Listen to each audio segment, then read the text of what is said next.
তেওঁ মোক সুধি আছে যে মামা CM ট্ৰিপল এৰ আবেদন কেতিয়া হ'ব?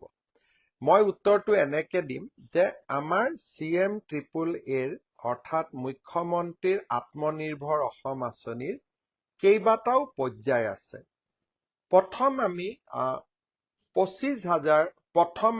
25,000 যুৱকক 1 লাখকৈ টকা দিছিলো। তাৰ ভিতৰত 12,500 যুৱকে পৰৱৰ্তী 1 লাখ টকা পোৱাৰ বাবে উপযুক্ত হ'ল।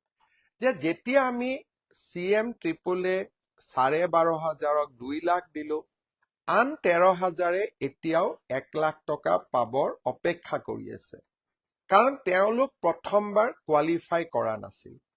এতিয়া আমাৰ প্ৰথম কাম হ'ব অহা কেইটামান দিনৰ ভিতৰত এই 13,500ক আকৌ এবাৰ পুনৰীক্ষণ কৰা আৰু তেওঁলোকৰ যোনে 1 লাখ টকা পাবৰ বাবে যোগ্য তেওঁলোকক আমি আৰু 1 লাখ টকা দি 2 লাখ টকা সম্পূৰ্ণ কৰিব বিচাৰিম।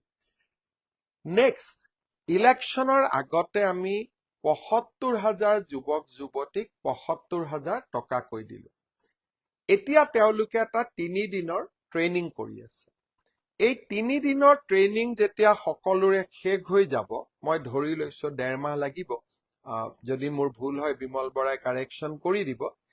যেতিয়াই তেওঁলোকৰ 3 দিনৰ ট্ৰেইনিং শেষ হৈ যাব, আমি ফেজ কৰি আছো, কাৰণ 75,000ৰ ট্ৰেইনিং একেলগে কৰা সম্ভৱ নহয়।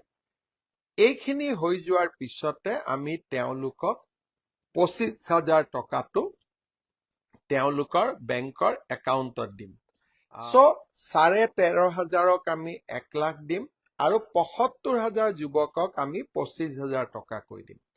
তাৰ পিছত নতুন বাজেটত ঘোষণা কৰাৰ অনুসৰি আৰু 50,000 যুৱকক আমি CM ট্ৰিপল এৰ বাবে সিলেকশ্যনৰ প্ৰক্ৰিয়া আৰম্ভ কৰিম।